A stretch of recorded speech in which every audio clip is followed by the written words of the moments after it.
front pata. Which is yun yung mabili talaga. Pagka sa selling natin, pata front ang mas hinahanap ng mga customers natin. Okay, go.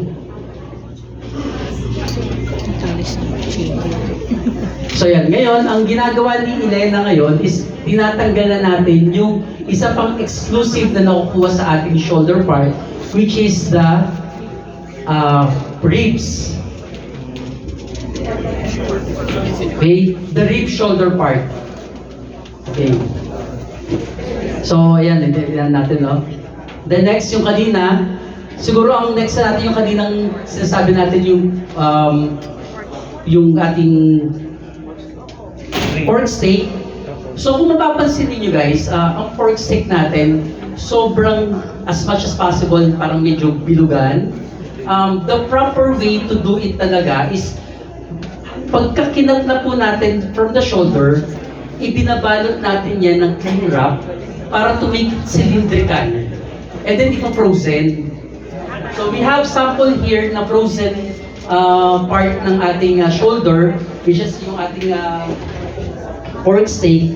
Yan. Kung papasin nyo, from here na fresh carcass, i-cling wrap, ipa-frozen, and then tsaka siya pa i-form into cylindrical para pagka-display natin, mas maganda yung itsura niya sa store.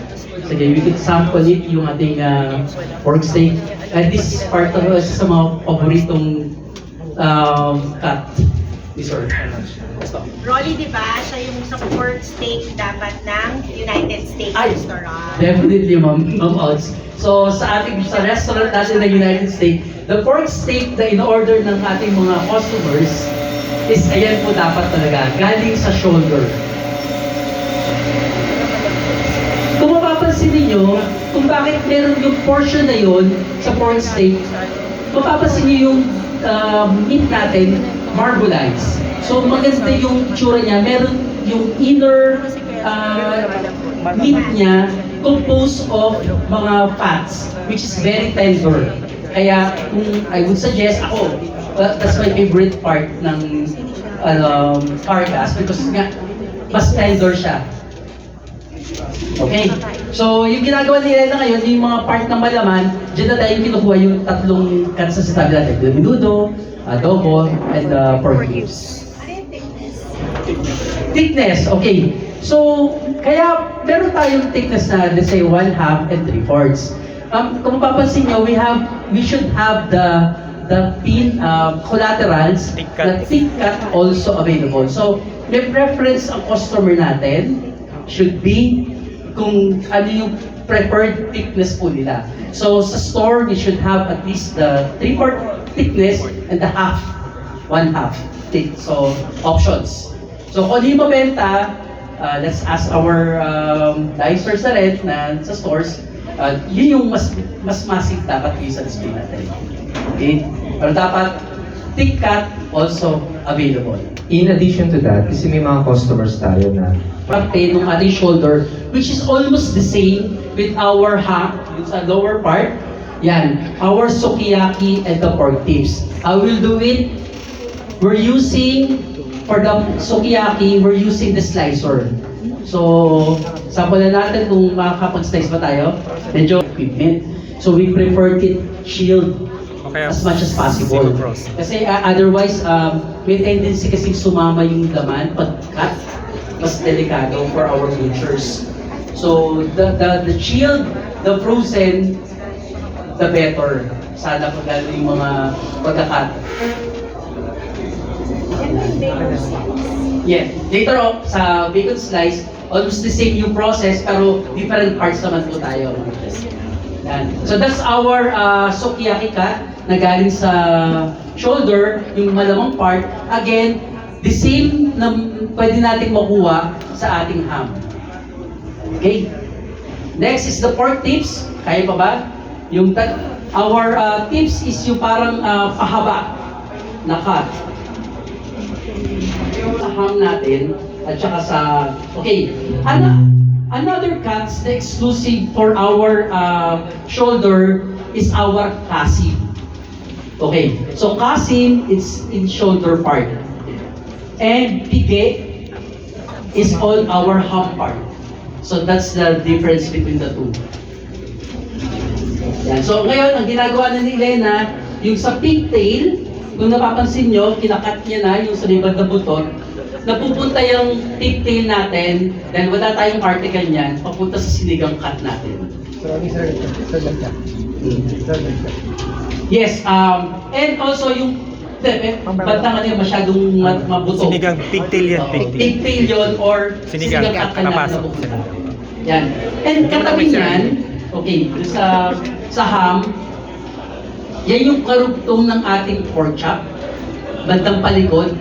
Diyan natin kinukuha naman yung sirloin chop. Okay? Sa pigi natin or the ham part, doon natin kukunin ang ating sirloin chop. Kaya kung papansin nyo, it's almost the same with our pork chop. Sirloin chop and pork chop, halos magkamukha siya.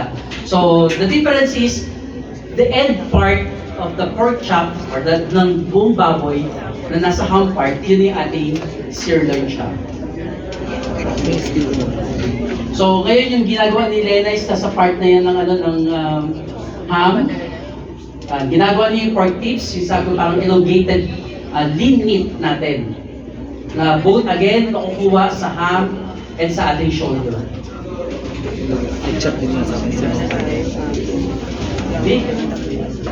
Sige. May na-miss out ba tayo dito sa ano? Okay. Pagdating naman sa ham part, okay, yung sa ham part natin, ano yung mga isa sa mga exclusive na makukuha dyan? Of course, the pigtail, na gagawin natin sinigang cut, and our pata hind. Well, of course, term itself ay bandang likuran. So, yung kanina, yung shoulder natin, harapan, kaya pata front, and then the back side of the pata, or sa pata hind. So, that's the difference.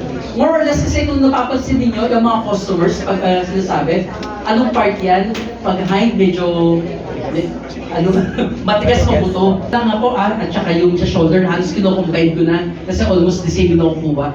And na-mention ko naman ano yung mga exclusive cuts per arm and shoulder, no?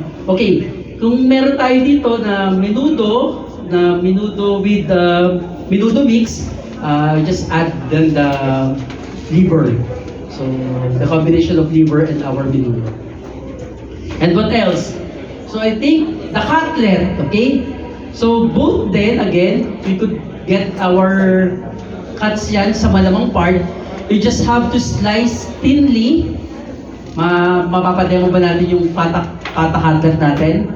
Yan, this is the pata cutlet. Ang gagawin lang po dyan, i-slice ng manipis and then i-roll.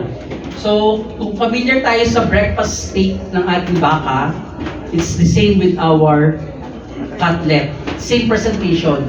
Thin slice ng meat, ng malaman, and then you roll it para maging cutlet natin.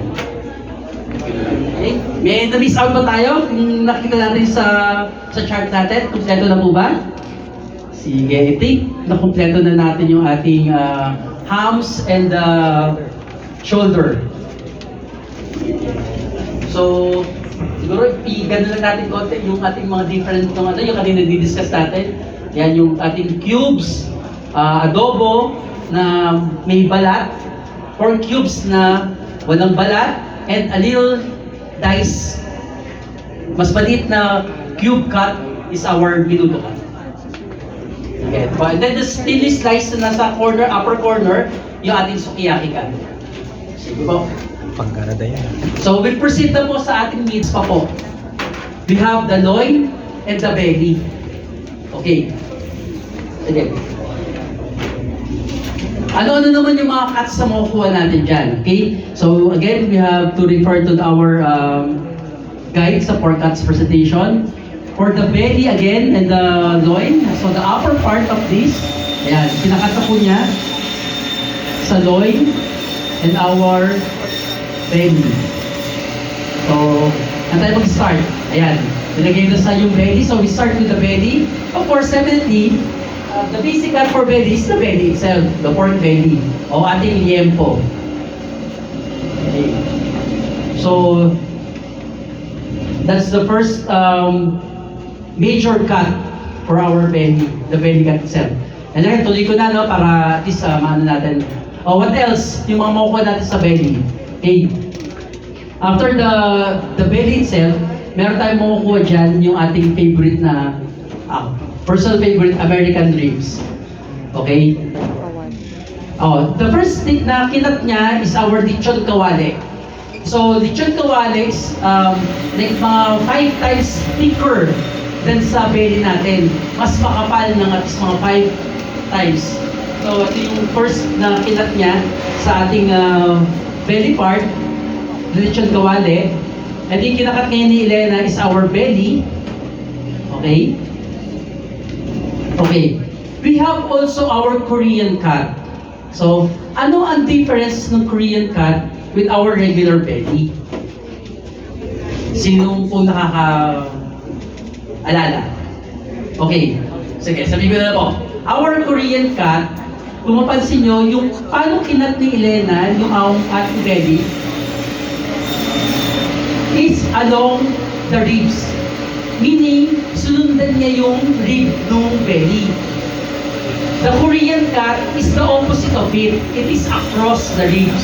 So dapat makikita natin kung naka-display yung Korean cut, may parang siya mga buto-buto doon sa parang oval shape na buto doon sa cut ng ating liempo or belly. That's our Korean cut. So yun na yung difference niya between the two. Along the ribs, our belly, and across the ribs, yung ating Korean cut. Sige. Next is our, what else? American ribs. Okay. Our standard for American ribs is 4x10.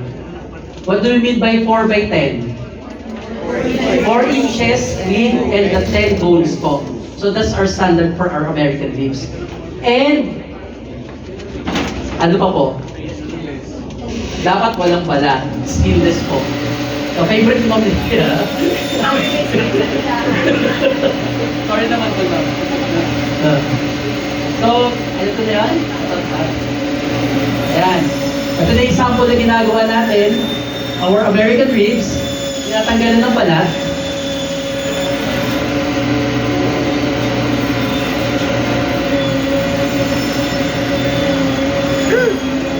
Okay. That's our American ribs, no? And also, it should be at least in cling wrap natin para mas ma-prolong natin yung freshness na itsura niya. Okay, that's our American. Yan, ginagawa na sa sapo na, ninanayin niya na siya para that's how we present it sa ating meat showcase. It should be in cling wrap. Okay? Next, yung sinasabi kanina ni Ma'am Cherry na bacon slice, ayan. Galing po siya sa liempo natin or sa belly part natin. It should be at least chilled para mas madali siyang i-slice. We have some chilled belly ba? Para sa bacon slice. Yan. Sige, pasampalan natin yung ano. Ayan na. Doon sa slicer, let's refer to the slicer. Yan, ito yung bacon slice na thin slice of belly na walang buto. That's our bacon slice. So, well, kung nakita natin yung favorite breakfast natin na bacon, ito lang, wala nga lang siyang flavorings. So, kaya almost the same yung term na ginagamit natin, the bacon. Ayun, example ng bacon slice. Okay? Sige, may na-miss out pa tayo sa belly natin? Sa belly part? So, ayun na, lechon kawale, okay, ito pala. I think country style is delisted already. Wala na itong country style, so pass na to.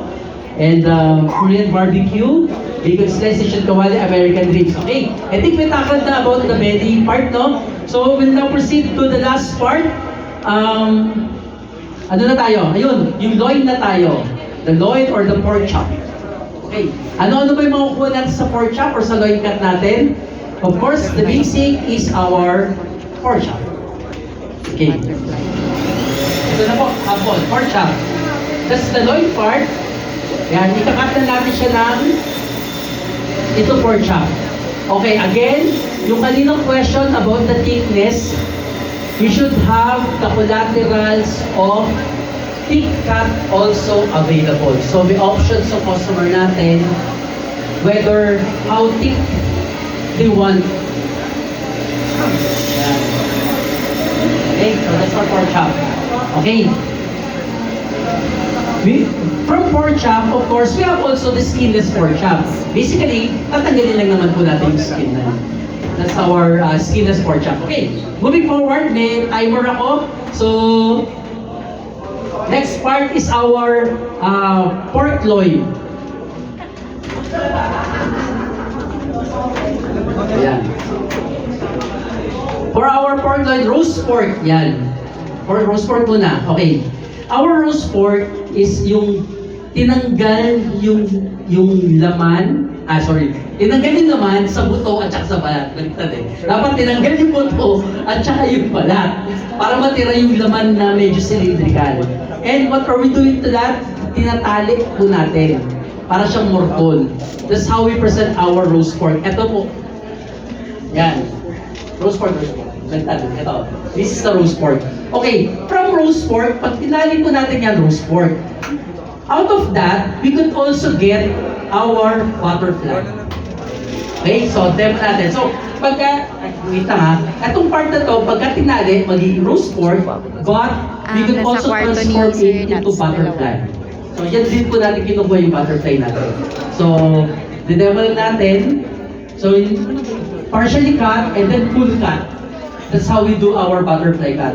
Partial cut, hindi todo-todo, may matitirang konti, and then ibubuka, that's our butterfly. Okay? Yung pinagtanggalan ng laman, so syempre, that's our buto, that's our pork ribs. Oh, dating baby back ribs, ngayon pork ribs na siya. Okay? Again, this cut should be in cling wrap. Kasi again, to minimize the oxidation, yung madali mangitim because of the buto. So we need to cling it wrap. Yun yung proper presentation natin sa ating meat showcase. Okay. Sige, I think na-tackle na ba natin lahat? Meron pa ba?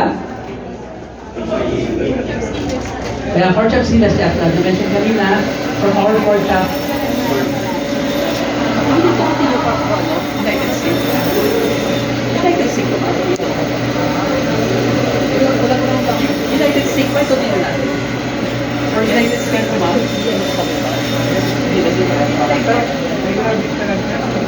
Sige.